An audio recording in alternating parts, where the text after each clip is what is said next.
नमस्कार। कोरोनाको कहर झनझन बढिरहेको छ। भारतबाट स्वदेश फर्केकाहरू बसेका हरेक जसो क्वारेन्टाइनमा संक्रमित पहिचान भइरहेका छन्।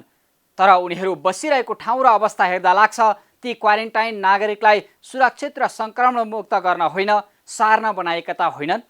अझ सरकारको जाँचको सुस्तताले देखाउँछ जोखिमको पहिचान गर्नै वर्ष दिन लाग्छ। नागरिकको जीवधनको रक्षामा सरकारी व्यवस्था यतिसम्म देखिएको छ।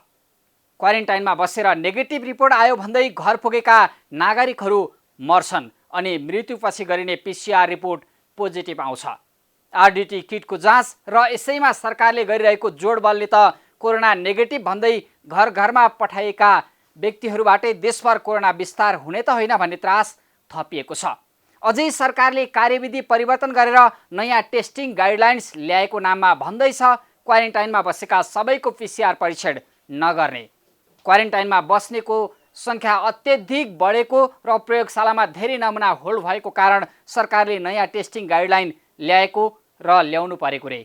अब पहिलो प्राथमिकता समूहमा सङ्क्रमण फैलिएको समुदाय, आइसोलेसनमा बसेका व्यक्तिहरू र सङ्क्रमितसँगको प्रत्यक्ष सम्पर्कमा आएका व्यक्तिहरूको आरडिटी पिसिआर विधिबाट परीक्षण। हिजो 100 काट्न दिन्नौ र कट्दैनन् अनि कोही पनि नेपालमा कोरोनाले मर्दैनन् भन्ने आकलन गरेर कोरोना महामारी बढाएको सरकार अहिले बर्बाद हुन्छ कि भनेर आत्तिएको मात्रै छ। यही विश्वासिलो नमानिएको आरडिटीकै जोडबल गर्दा भोलि घर घरमा सङ्क्रमित विस्तार भए लौन सकिएन भनेर हारगुहार गर्नुपर्ने परिस्थिति नआओस्। विश्वासिलो परीक्षणलाई तीव्रता दिएर देशबाट सङ्क्रमण रोक्न र नागरिकको ज्यान बचाउन सरकार गम्भीर बनोस्। अहिले आम जनताले सरकारको हेलचेक्राइमाथि यस्तै प्रश्न गरिरहेका छन्। आउनुहोस् सुरु गरौँ आम जनताले बेहोरेको समस्या, अभाव र सरकारी सेवा सुविधाको झन्झट समाधानको सारथी बन्ने कार्यक्रम जनताको इजलास। म पुण्य प्रसाद धमला। कार्यक्रमको सुरुवातमा हेरौँ यो झलक।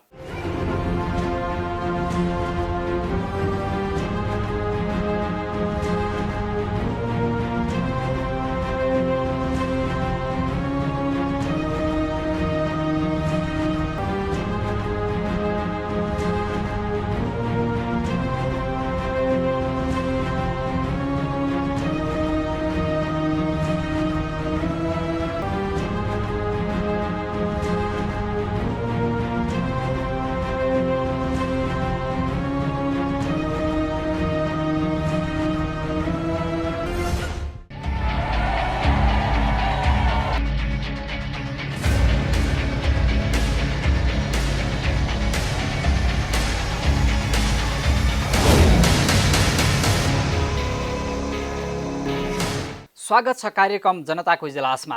आज हामी आफ्ना नागरिकमाथि सरकारले गरिरहेको विभेदबारेको विशेष रिपोर्ट, अनलाइन मार्फत चल्दै आएको अवैध जुवा र सट्टेबाजबारेको सामग्री, लम्बिएको लकडाउनलाई व्यवसायले दिएको चुनौतीबारेको स्थलगत वस्तुस्थिति समेटिएको रिपोर्ट र कोरोनाको पछिल्लो अपडेटसहित उपस्थित भएका छौँ प्राइम टाइम्स टेलिभिजनको स्टुडियोबाट लाइभ। अब पहिलो विषयको कुरा गरौँ। दिनौँ सङ्क्रमित बढेसँगै सरकार कोरोना रोकथाममा असफल बनेको आलोचना खेपिरहेको छ। नागरिक र सरकार दुवैको बाध्यताले लकडाउनमा स्वदेश फर्किनेहरू बढ्दै गर्दा नेपाल ल्याउने जनतामाथि नै सरकार आफैले चरम विभेद गरेको पाइएको छ। हवाई उडान र पैदल मार्गबाट आउने नागरिकलाई सरकार आफैले गरेको फरक व्यवहार बारेको यो रिपोर्ट अबका क्रममा। भनिन्छ हरेक नागरिक शासकका लागि बराबर हुन्छन्, चाहे गरिब हुन् वा धनी। तर विदेशमा होइन, हाम्रै देशमा नागरिकलाई वर्ग विभाजन गरे जसरी विभेद गरिँदैछ।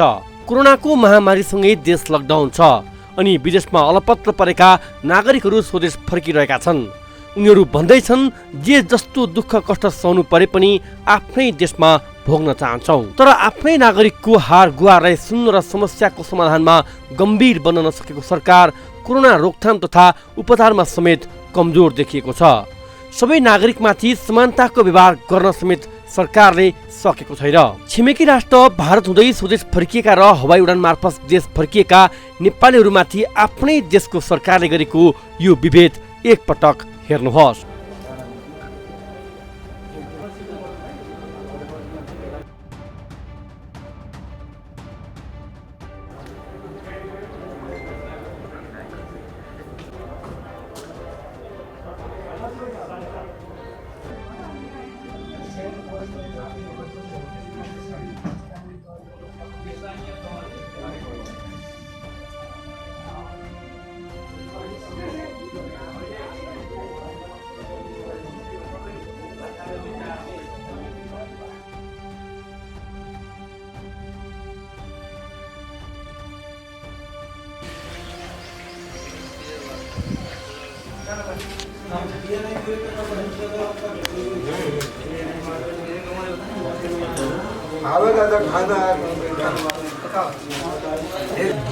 कहीँ हिँड्दै त कहीँ गाडीबाट निकै धेरै कष्ट सहेर स्वदेश फर्केकाहरूको उद्धार यस्तो भद्रगोल।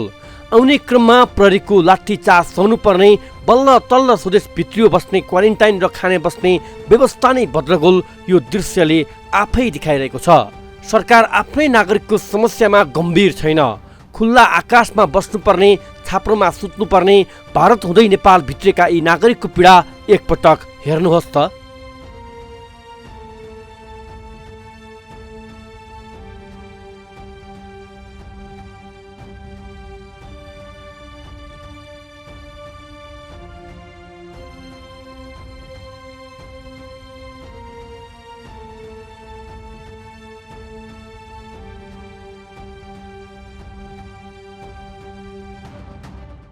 पहिलो कुरा, नेपाल प्रवेशमै समस्या। बल्ल तल्ल आउन पाउँछन् क्वारेन्टाइनबाटै कोरोना सर्ने खतरा। बस्ने र खाने कुनै ठेगान छैन।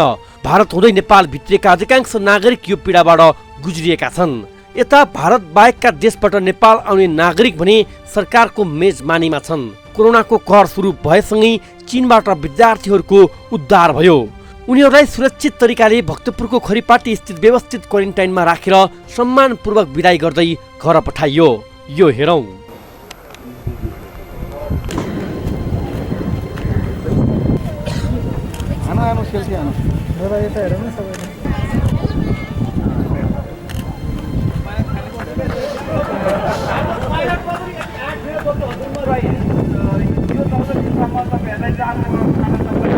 धेरै टाइम लिन चाहन्न। यहाँ मसँग यहाँहरूको मेडिकल रिपोर्ट छ।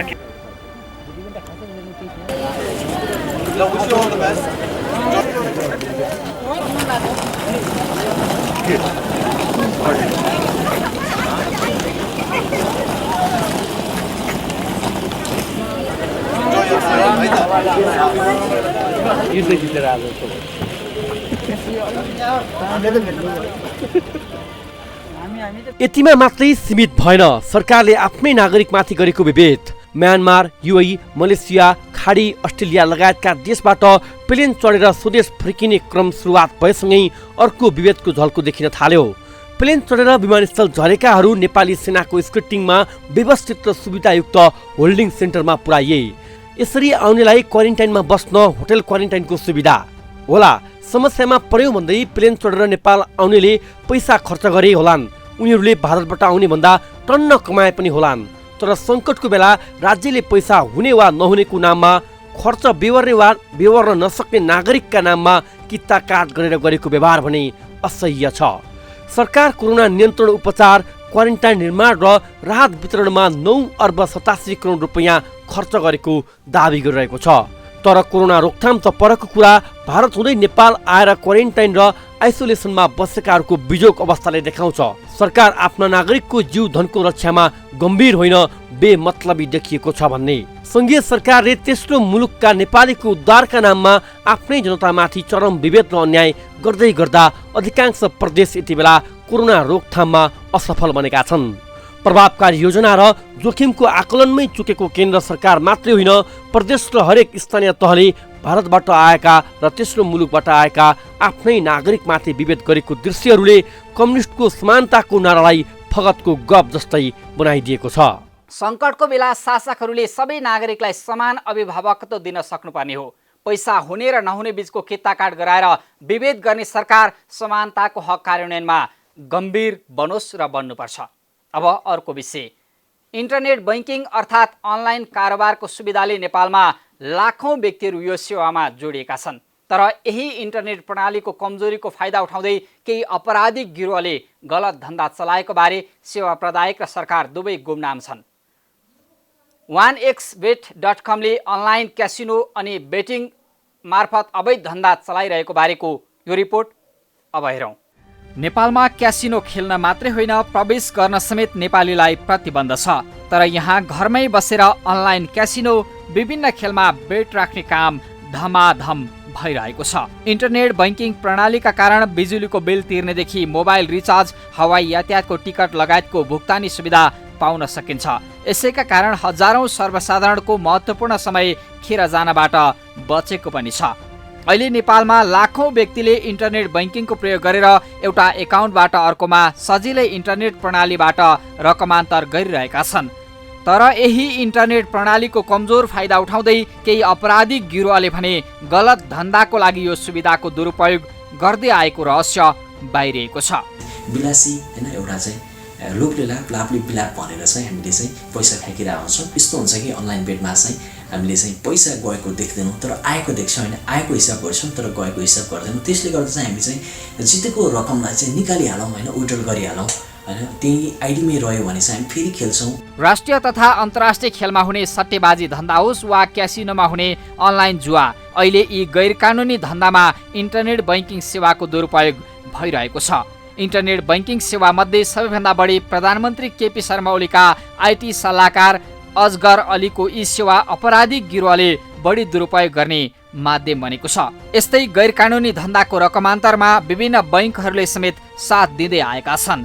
यो हेर्नुहोस्।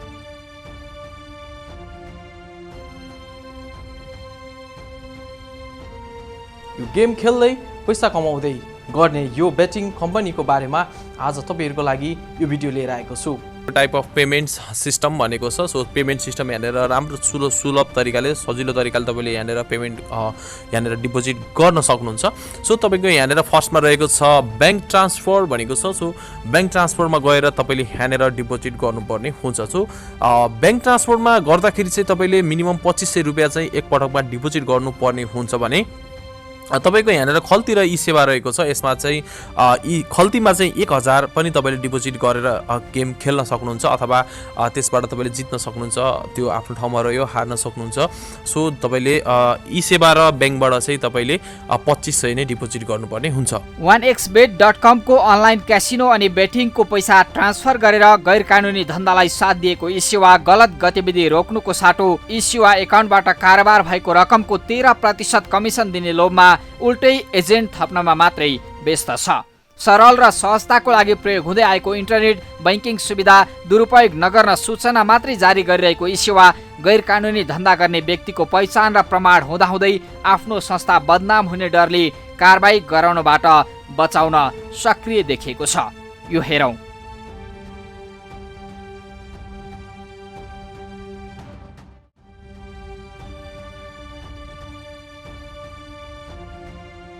रसियाको 2 नम्बर IM प्रयोग गरेर नेपालमा 1xbet-ले आफ्नो धन्दा चलाउँदै आएको छ। 7926797340 नम्बरका अमित कुमार र 7925926785 नम्बरका रोशन श्रेष्ठले संयौं नेपाली एजेन्टको नियुक्ति गरेर अनलाइन जुवा र सट्टेबाजीको धन्दा चलाउँदै आएका छन्। यी दुई व्यक्ति को हुन् र कहाँ हुन् खुलेको छैन। बानेश्वरका सुदीप भन्ने व्यक्तिले आफूलाई 1xbet नेपालको व्यवस्थापक दाबी गर्दै आएका छन्। यी सेवाले अनलाइनमा गेम बाजी बेटिङ खेल्ने र यी सेवा तथा फोन पेबाट भुक्तानी भइरहेको सूचनाबारे गम्भीर ध्यानाकर्षण सहित आगामी दिनमा यस्तो कारोबार भई कारबाहीको सिफारिस गर्ने भन्दै सूचना निकालेपछि सुदीपको मोबाइल नम्बर 985110 24765 लगायत अधिकांश एजेन्टको मोबाइल फोन यति बेला अफ छ।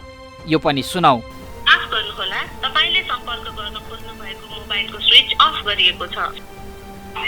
माफ गर्नुहोला, तपाईले डायल गर्नु भएको नम्बर अहिले उपलब्ध हुन सकेन। यी सेवा खल्ती विभिन्न बैंकहरूको खाताबाट रकमान्तर गरेर 1xbet.com नामक वेबसाइट मार्फत चलाइदै आएको अनलाइन जुवा र सट्टेबाजीको धन्दाबारे नेपाल प्रहरी समेत बेखबर छ। हामीले यसरी कारोबार गर्न मिल्छ भन्दा गैरकानुनी काम भनेको प्रहरी संगठनका प्रवक्ताले दिएको यो जवाफ पनि सुन्नुहोस्। हामीले चाहिँ उजुरी नपरेर यसको बारेमा चार्ज नलिएको के हो? उजुरी नपर्ने एउटा पाटो हो। यदि यस्तो छ भने त अब हाम्रो सिआइडी अथवा विशेषज्ञले चाहिँ हाम्रो सार्वजनिक हेर्न सक्छ। सूचना चाहिँ दिनुपर्छ। म पनि दिन्छु यो कुरा होइन। मलाई त्यस्तै खोज छ। अब यो कुरा अब ठ्याक्कै नहेरिकन भन्न सक्दैन मैले। अब तर म यो तपाईँले भनेको कुरा चाहिँ हाम्रो सिआइडी अथवा सार्वजनिक त्यो डेभलप गर्न चाहिँ लाउँला के छ 1xbet मैले 1xbet होइन मैले थाहा 1xbet अनि नभए यति म यसको आज हजुर नम्बर पनि दिन्छु। अहिले मैले त्यो सिआइडीको लागि हाम्रो दिएका हजुर कुरा चाहिँ त्यो झन् थप्न भन्दा नि मैले भन्दाखेरि थाहा भएन इन्फर्मेसन भयो हजुरहरूले प्राइमेरीबाट जानुभयो उहाँले भेट्यो भने यो कुरा थप पनि देख्न सकिन्छ अथवा उहाँले पहिला प्राइमेरी कुरा गरिसकेपछि त्यो चाहिँ होइन हामीलाई कुरा पनि भन्नुहुन्छ कि हजुर त्यो कुरा चाहिँ भन्नुहुन्छ। 1xbet.com मार्फत दैनिक 10 करोडभन्दा बढी रुपियाँको गैर कानुनी कारोबार भइरहेको आकलन गरिँदै गर्दा यी सेवा खल्ती र विभिन्न बैंकहरू आफ्नो अनलाइन पेमेन्ट लिङ्क हटाउने बाहेक एजेन्टको पहिचान भएर पनि कारबाही गराउनबाट गुपचुप देखिएका छन्। गत वर्षसम्म बेटिङका राजाका रूपमा चिनिन्थे नागराज। उनीसँग नेपालका लागि स्यामसुङ मोबाइलको आधिकारिक विक्रेता आइएमएस प्रालीका सञ्चालक दीपक मल्होत्राको समेत नाम जोडिँदै आएको थियो। अहिले पुनः 1xbet.com मार्फत सुरु भएको अनलाइन क्यासिनो र जुवालाई रोक्न प्रहरी र सरकारले चासो नदिनुले गम्भीर प्रश्न उब्जाएको छ।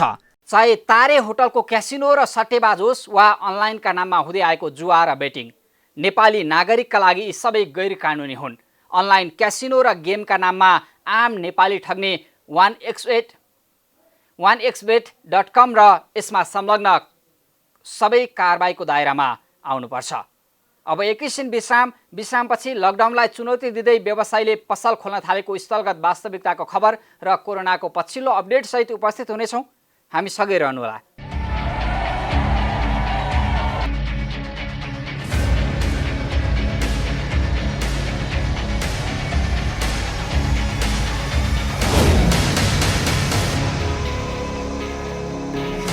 विश्रामपछि स्वागत छ। तपाईँ हेर्दै हुनुहुन्छ कार्यक्रम जनताको इजलास।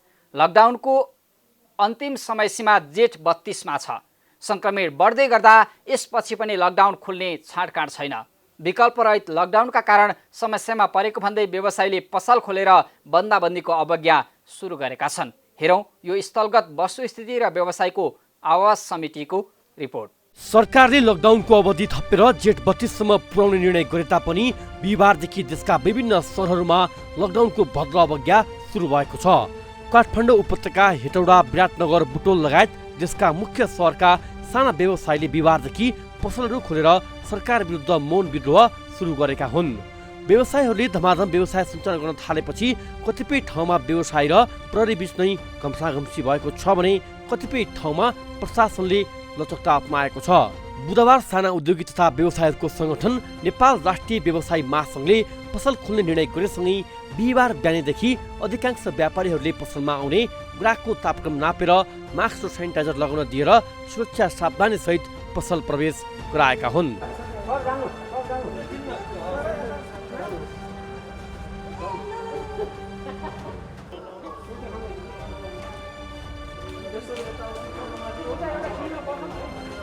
पसलहरू खुलेपछि उपत्यकाका सडक किनारमा गाडी पार्किङ बाक्लिएको देखिन्थ्यो।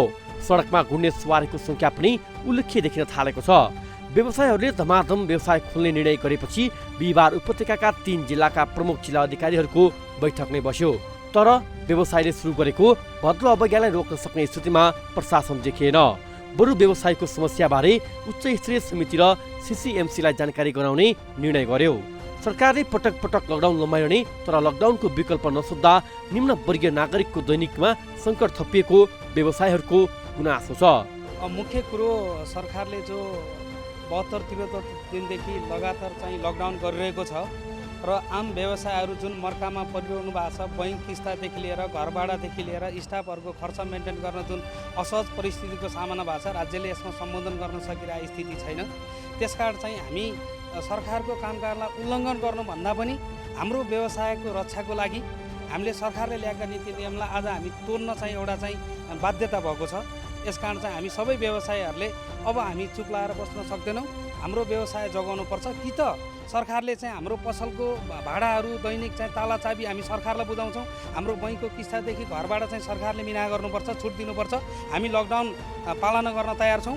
होइन यदि भने हामी घरबाट पनि तिर्ने र सरकारले चाहिँ जो चाहिँ 25 गतेभित्र चाहिँ कर अनिवार्य तिर्नुपर्छ भनेर जसरी थेटन दिएको छ, सरकारले व्यापारीहरूलाई चाहिँ घरभित्र थुनेर चाहिँ कर तिर भनेर भन्नु चाहिँ यो सरकारको एउटा चाहिँ नालायकीपना हो। यसको हामी चाहिँ आम व्यवसायहरूले चाहिँ जोरदार ढङ्गले चाहिँ हामी चाहिँ आवाज उठाउन चाहन्छौँ। हामी अहिले कर तिर्न सक्दैनौँ, घरभित्र थुनेको अवस्थामा हामी कर तिर्न हामी सक्दैनौँ। हामी कर तिर्छौँ, राज्यको करको दायरामा हामी तिर्छौँ, तर यो अवस्थामा कि त सरकारले खोल भन्नु पऱ्यो, बजार खोलाउनु पऱ्यो, होइन भने हामी कर तिर्न असक्षम छौँ। त्यसकारण चाहिँ सबै व्यवसायहरू, काठमाडौँका सबै व्यवसायहरू आफ्नो ढङ्गले चाहिँ आफ्नो व्यवसाय चाहिँ सुचारू गर्नको लागि सबै तयार भएर बस्नुभएको छ। हाम्रो आन्दोलन यही हो। मुलुक लकडाउन भएको करिब 2.5 महिना बितेको छ। यो बीचमा व्यापार ठप्प भएको समयमा राज्यलाई कर, बैंकको ब्याज दर, घरभाडा र कर्मचारीको तलब दिनुपर्ने भएकाले अब व्यवसाय बन्द गरेर बस्न सकिने व्यवसाय बताउँछन्। आज तमाम व्यापारीहरूलाई घरभित्र थुनेर र राज्यले निम्न तथा मझौला व्यापारीहरूको हकमा के खालको प्याकेज कार्यक्रम, राहत कार्यक्रम ल्याए त? यसमा कुनै पनि राहत कार्यक्रम लिएको देखिएन। ल तिमीहरू कर तिर, हामीले कर्मचारी तलब खुवाउन सकेन भन्ने अवस्थामा छ। यो हाम्रो आजदेखिको हाम्रो 11 बजेसम्म हामीले व्यापार व्यवसायहरू खोल्ने खालको एउटा प्रेस विज्ञप्ति जारी गऱ्यौँ। यो हाम्रो राज्यलाई साङ्केतिक रूपको एउटा चेतावनी हो। आज घरवालले आज चरम सीमा नागिसकेको छ। आज व्यापार व्यवसायहरूले घरवाल करदेखि लिएर घर भाडाहरू तिर्ने अवस्था छैन। त्यो मात्र नभएर आज बैंकको ब्याजको कुराहरू छन्। बैंकको ब्याज कति गर्ने हो राज्यले यकिन गरेको कुराहरू छैन। त्यो मात्र नभएर आज तमाम व्यापार व्यवसाय गर्ने कर्मचारीहरू छन्। कर्मचारीको तलब भत्ता कसरी खुवाउने? आज व्यवसायहरू लग भएको अवस्था छ र हामी आफ्नो घरमा आफ्नो ठाउँमा राज्यले राखेको अवस्था छ। राज्यले हामी जस्तो निम्न व्यवसाय गर्ने व्यापारीहरूलाई राहत कार्यक्रम खोइ त? घरमै सुतेर मर्नुभन्दा अब फिल्डमा उत्रिनु पर्ने यो बाध्यता भयो। किनभने घरमै सुतेर मर्नुभन्दा त फिल्डमा उत्रेर अब केही गरेर सरकारलाई पनि हुने र सरकारले पनि निश्चित के त भन्दा अब 2 महिना बन्द गर्ने अनि सधैँ खोल्ने त होइन। अहिलेसम्म कोरोनाको औषधि त पत्तै लागेको छैन विश्वभरि। अनि यो अवस्थामा चाहिँ भोलि 2 वर्ष गयो भने अर्थतन्त्र कहाँ पुग्छ, हामी कहाँ पुग्छौँ, जुन गरी खाएका नेपालीहरू कहाँ पुग्छौँ र हाम्रो देश कहाँ पुग्ला भन्दा हाम्रो सानो देश अब सहयोगै ल्याउन सरकारले पनि सहयोग ल्याउने देशहरू सबैमै कोरोना लागेर चाहिँ अस्तव्यस्त छ भन्दा भोलि नेपालमा चाहिँ भोगमारी लाग्न सक्ने अवस्था हुनु छ र त्यसलाई मध्यनजर गरेर अर्थतन्त्रलाई केही भयो नि चलायमान गर्नुपर्छ भन्ने हिसाबले हामीले चाहिँ पसलहरू खोल्नलाई बाध्य भएका हौँ। हाम्रो रहर होइन, यो बाध्यता हो। र म सरकारलाई एउटा अनुरोध के गर्छु भने हाम्रो केरुङमा धेरै सामान छ, 1500 गाडी जति सामान छ। अहिले खासाबाट ल्याउने हो भनेदेखि ल्याउन पाउने अवस्था छ। त्यसको लागि हाम्रो 1,20 लाख जति आरम्भिक नेपालको पैसा खर्च हुन्छ। त्यसलाई कसरी हुन्छ? 15 दिन मात्रै खोलेर के तरिकाबाट मिल्छ त्यो सामान चाहिँ केरुङबाटै छोडिदिनु भयो भने हाम्रो कमसेकम नेपाली पैसा र नेपाली व्यापारीको र नेपाल राष्ट्रको चाहिँ 1,20 लाख आरम्भी भनेको मोटामोटी 20 करोड पैसा चाहिँ जोगिने अवस्था छ। नत्र भनेदेखि हामीले खासाबाट घुमाएर ल्याउनु पर्यो भने 1,20 लाख जति चाहिँ बढी खर्च हुन्छ।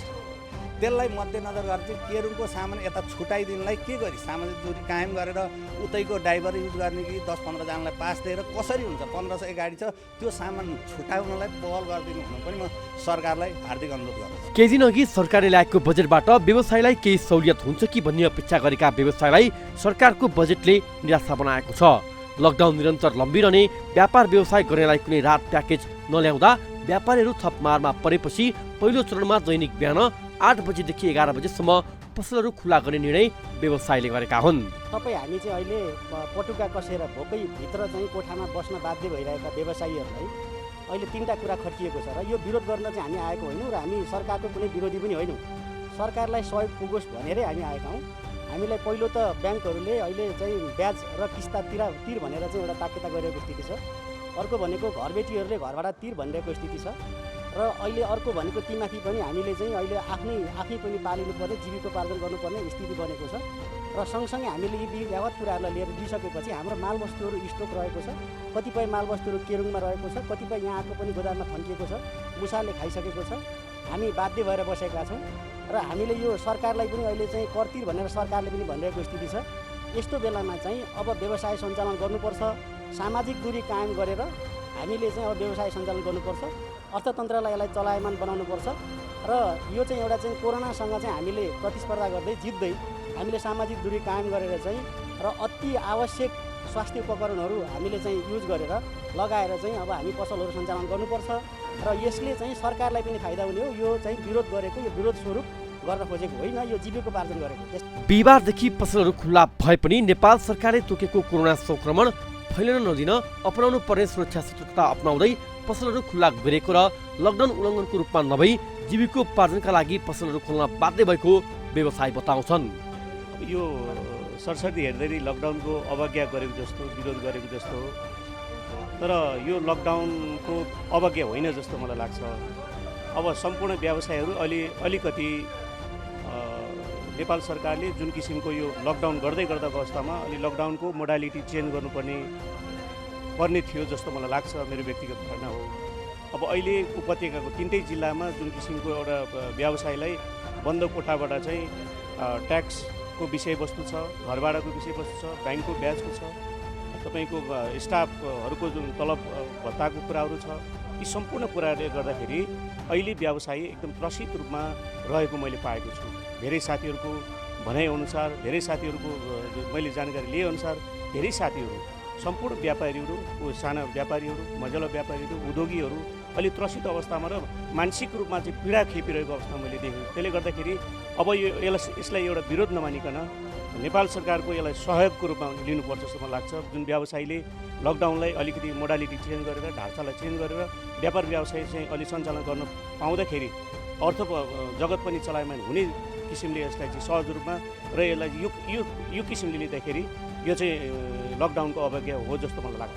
यस्तै पसल सञ्चालन गर्दा प्रशासनले बल प्रयोग गरेर बन्द गराए राज्यलाई तिर्ने कर, घरभाडा, बैंकको ब्याज दर र कर्मचारीको तलब भत्ताको जिम्मा समेत सरकारले लिनुपर्ने चेतावनी व्यवसायले दिएका छन्। उपत्यकाका कुमारीपाटी, बानेश्वर, जोरपाटी लगायतका क्षेत्रहरूमा बिहानै पसल खोल्न पुगेका केही व्यवसायहरूलाई प्रहरीले फर्काइदिएको छ।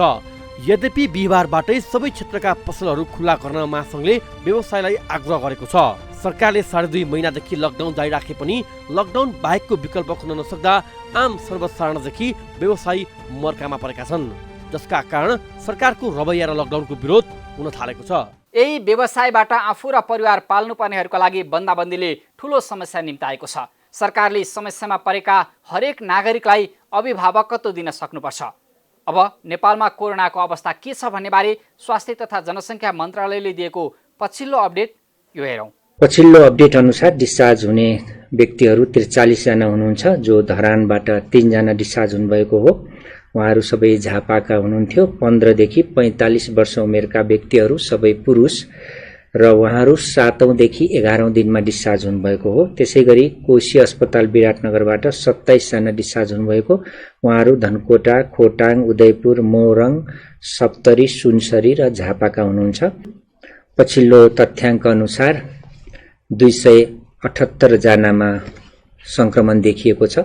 उहाँहरूमध्ये 267 जना पुरुष र 11 जना महिला हुनुहुन्छ। प्रादेशिक जनस्वास्थ्य प्रयोगशाला विराटनगरमा गरिएको परीक्षणमा 15 जनाको पोजिटिभ आएको छ। सुनसरीका गढी गाउँपालिका, बाराहा क्षेत्र नगरपालिका, बारजु गाउँपालिकाका 8 जना हुनुहुन्छ, 18 देखि 40 वर्ष उमेरका पुरुषहरू। त्यसैगरी झापा गौरादहका 1 जना हुनुहुन्छ, 20 वर्षीय पुरुष। त्यसैगरी मोरङ रतुवा माईका 6 जना हुनुहुन्छ, 15 देखि 30 वर्ष उमेरका पुरुषहरू हुनुहुन्छ।